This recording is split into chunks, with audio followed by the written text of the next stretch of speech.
Welcome back. It's time to review the front pages of our national dailies, and we kickstart with Daily Trust and the headline, U.S. threat, what federal government should do, says Diplomat. We have convened our position, House of Reps, and that's on pages 3 and 4 of the Daily Trust newspaper.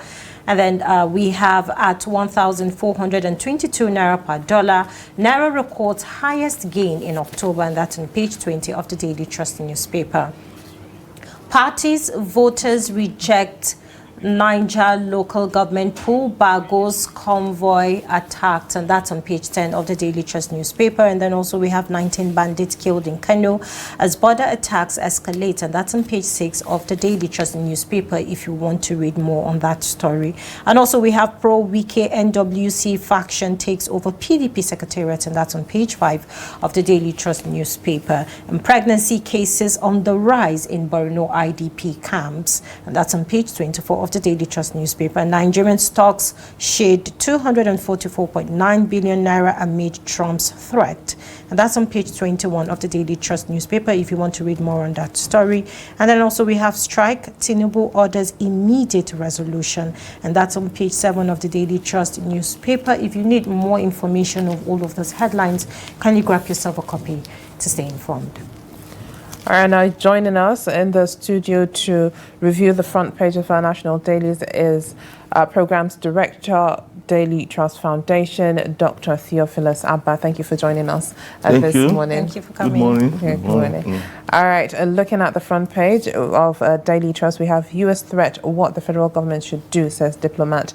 We have conveyed our position, says the House of Reps. There are lots of, perspectives that have been given to the federal government with this threat, I should say, by the United States, by President Donald Trump on Nigeria being a country of particular concern. So what is your take on this? Well, I want to say that this is not the first time Nigeria has been designated a country of particular concern over issues of killings and others. And I think in 2020 or so, we had that designation, but I don't think America invaded Nigeria. America did not invade Nigeria when Nigeria was designated a country of particular concern in 2020. So this threat that America will invade Nigeria and all this and all that, I think it's an overflow of, let me say, Trump's emotion. It's an overflow. You know, if you read that sentence, you say, look, Nigeria has been a disgraced country, a country that could not tame ragtag, fighters or terrorists. I think that's the kind of thing he's talking about. So I think from my own perspective, we have ignored the substance, and begin to talk about things that should not be the main thing. You see, if you look at the reason why that designation came up, it's because of numbers. It's not really because people are not being killed in other parts of the world. People are being killed in other parts of the world. But the numbers is actually the reason why we entered into what we call the country of particular concern. Now, if you look at the numbers, we are told that, you see, the group, and I think I've mentioned before, the group that came up with this report was looking at the killings, the destruction, attacks on Christians. You see, their emphasis, the research they did was based on Christians that were attacked. And the report is saying that out of 4,000 something that was recorded globally, because it's not only in Nigeria that you have issues about attack on Christians. You have in Pakistan, in Afghanistan, even in China, even in India, so many parts of the world. But what stood out was the fact that the numbers from Nigeria, about 3,000 plus out of 4,000 globally. Now, what then it means is that the number of killings in Nigeria, because many people come and say, oh, even we Muslims are killed, but I keep saying that the researchers were looking at Christians.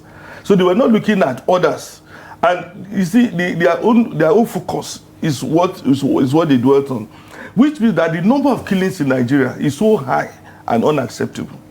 the way people are being killed in Nigeria. I think earlier in the year, Nigerian Bureau of Statistics came up with data to talk about killings, which ran into hundreds of thousands, about 600 and something thousand. It was NBS who came out. The government now says it's a lie, this one says it's a lie, that one says it's a lie. And you see, the way people are being killed, Nigerians are being killed, is unacceptable. Even in war-torn countries. The first time something like this occurred to me was in 2014. Then I was the editor of Daily Trust on Sunday. And I was just imagining Boko Haram kill, Boko Haram kill, Boko Haram kill. So I went online, let me see how many people were killed by Al-Qaeda in Iraq. How many people were killed in Afghanistan by Taliban. So how many people were killed in Pakistan? And I did a tally. And I discovered that the number of people that Boko Haram had killed in Nigeria was more than the number of people that had been killed even in Iraq over a period of about 6 months. Even in Iraq, even in Afghanistan, full-blown Islamic country, in Pakistan, the number of deaths in Nigeria was higher. And when I did the story, I think even the former governor of Adamawa State, Janko, used it to argue before Jonathan. Say, look at how Boko Haram has been killing Nigerians. They have been killing more than the number of people that they've killed. So what I'm driving at is that, you see, I'm feeling that what we should look at is how to reduce the killings. That is my own position. How do we reduce these killings? You see, because if you are talking about killings and the everyday, look at Kano. I think there's a story from Kano. We've been saying, what was the secret of Kano? You had bandits in Katsina, you have bandits in Zamfara, you have bandits in Sokoto, you have bandits in Kebbi, then you had bandits attacking part of Jigawa, but Kano had been free. We say, Kano, maybe there's a secret. Ganduje may have had a formula. This one, but now look at what's happening. They are entering Kano. So you see, what I argue is this: we have to find a way of bringing down the killings. Even the punishment that they threaten to mete out to Nigerians. You see, they are saying that if this thing continues, they are going to reduce aid to Nigeria. Now, there is no way America will come and say they are invading Nigeria. If they have done it before, 2020, they don't invade Nigeria. So I'm advocating that instead of the sophistry, all the argument and all this and all that, let government sit down and say, what's happening? We cannot afford to have 400 persons riding motorcycle into a village, they kill everybody, burn down the village and go away. No arrest was made, no report was made. Tomorrow they go to another village and kill people, no arrest will be made, no report will be made.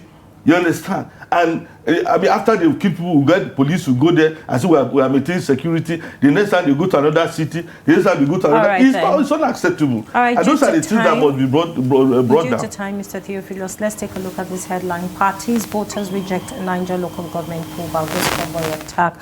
We saw the elections that happened on Saturday at a local government. That's a local government election across Niger State. And also, the opposition ruling against the votes, is saying that it was manipulated in favor of the APC. What is your take on this? Well, I think the local government election is conducted by the State Electoral Commission. Absolutely. And, one of the things that we're advocating is transparency. And if you now have a local government election that is not transparent, my own argument has always been that, you see, even at the local government level, even at the state level, whether a candidate of the APC or of the PDP, of the ADC, or any other party, they are all indigenous. They are all people that have the interest of the state or the local government at heart. So if you are the one conducting election at the State Independent Electoral Commission, you must ensure that the right person, the person who won the election is declared winner. And if you don't do that, there will be bitterness. If you don't do that, there will be animosity. People will keep clashing.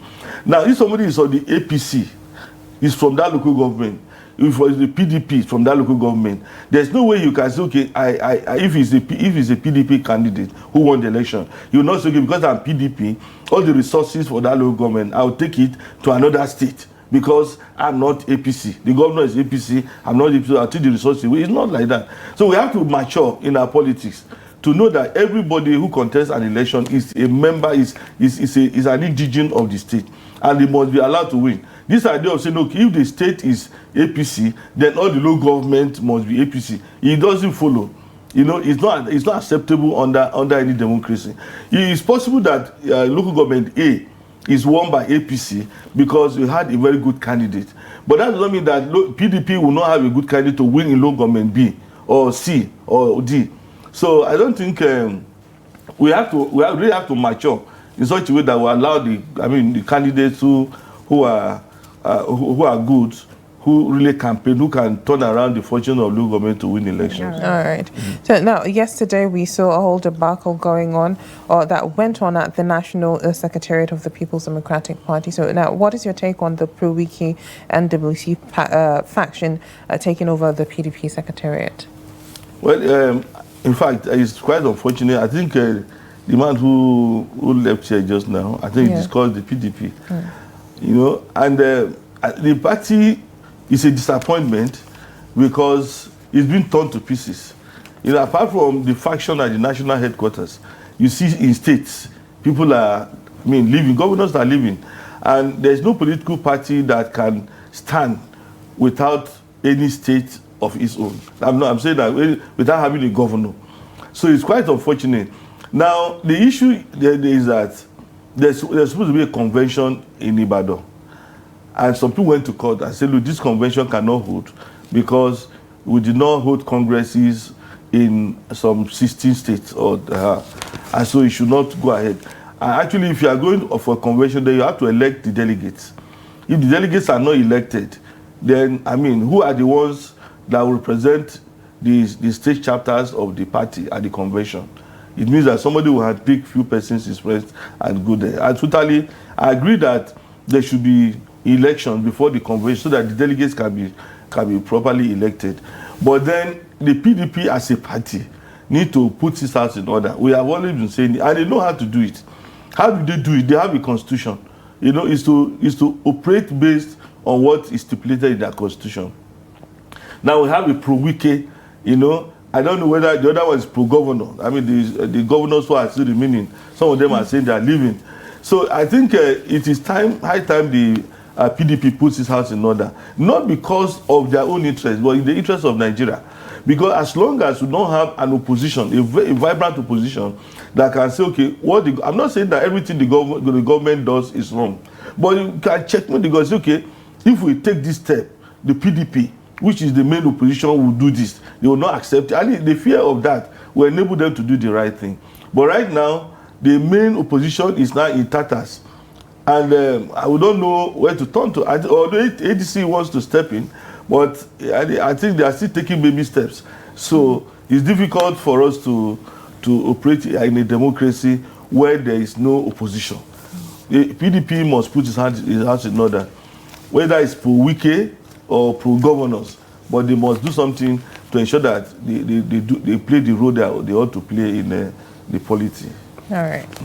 All right, quickly before we go, it's quite worrisome to see this headline, pregnancy cases on the rise in Borno IDP camps. It has been reported by traditional rulers and also lawyers and government officials that there has been, a case of pregnancy in the IDP camps and, a good number of unsafe abortions in the IDP. It's not a good one to start with. Well, so what is your take on that? Well, I think the issue of the IDPs, I know there was a time Borno State government was saying that they no longer had IDPs in Borno. I think at a point they said they were going to dissolve all the IDPs and all the camps and all this and all that. And of course, if unsafe pregnancy, and all those, it's quite disturbing. It's quite disturbing because some of these pregnancies, I don't know whether they are married. Maybe there are so many unmarried ones who are becoming pregnant, and so they have. They're actually child pregnancy. Child pregnancy, absolutely. okay. Child pregnancy. Because I remember there was a story that the Daily Trust did some time ago about the high level of is it prostitution in Borno, and they were saying the young girls in the IDP camp were actually victims. Right. Well, the important thing is that, look, let's sort this insecurity issue. Let's go back to their homes and live their normal life instead of hanging at IDP camps and all that. All right. Thank you very much, Dr. Theophilus Abba, for always reviewing the front pages of our national dailies. Thank you very much. Absolutely. All right, with that, we have come to the end of Daybreak on Trust TV. Make sure you tune in tomorrow morning at 8 a.m. so you don't miss out on engaging and interesting conversations. I am Hawa Adamikiawa. Thank you for watching. And I am Mimuna Bagudu. Do well to follow us on all of our social media platforms and subscribe to our YouTube channel for more news. Do have a great day and stay safe.